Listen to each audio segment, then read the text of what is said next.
hadir minggu depan pun sudah ready untuk datang ke sini, sudah mempersiapkan waktu. Tapi ternyata kan putusan setelah ini menyatakan dakwaan perlu diperbaiki dulu. Ya, dan untuk itu kita hormati.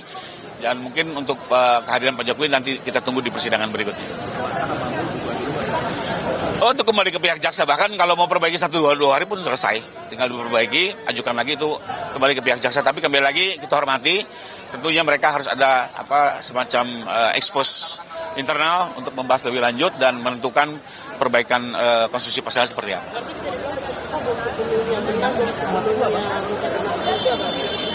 Saya nggak bicara menang kalah ya di sini, karena bicara penegakan hukum itu hanya mencari keadilan, mencari kepastian hukum ya.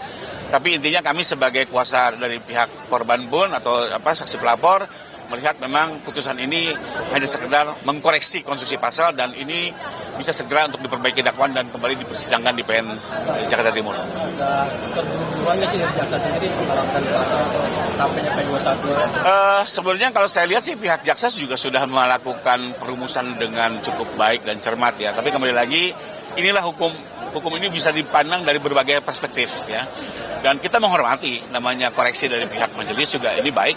Karena jangan sampai nanti kan majelis pada saat mempelajari dakwaan sendiri menjadi kebingungan karena dianggap ini terjadi ambiguitas. Nah, karena itu juga kita harus menghormati juga pandangan majelis karena bagaimanapun nanti kan yang memeriksa, mengadili dan memutus adalah majelis.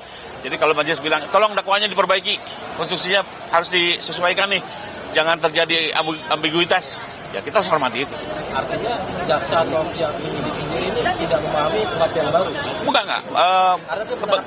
Kembali lagi kalau menurut saya sebenarnya sudah membuat dengan cukup baik. Tapi ini kan soal kecermatan melihat semacam persoalan-persoalan ya di dalam sebuah konstruksi dakwaan dan kembali lagi ini sebuah putusan kita hormati ya, tidak lagi untuk diperdebatkan, tinggal diikuti dan diperbaiki lalu diajukan kembali ke persidangan.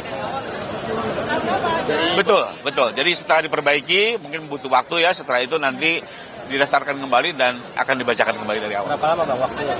Kembali ke pihak jaksa. Sebenarnya kalau mau bicara hitungan hari selesai karena tinggal merubah pasal saja. Kan bicara kuhap lama, kuhap baru, dia minta konsisten.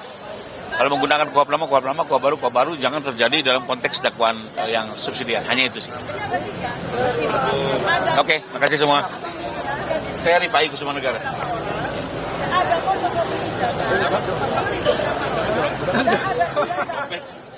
Saudara, itu tadi statement ataupun pernyataan dari Rifai Kusuma Negara yang merupakan kuasa hukum dari Jokowi. Kita lihat ada beberapa hal yang kita bisa garis bawahi dari pernyataan Rifai, yaitu menyebutkan bahwa ia tetap menghormati keputusan majelis hakim pada hari ini pada sidang putusan sela yang menjadi terdakwa adalah Dr. Tifa.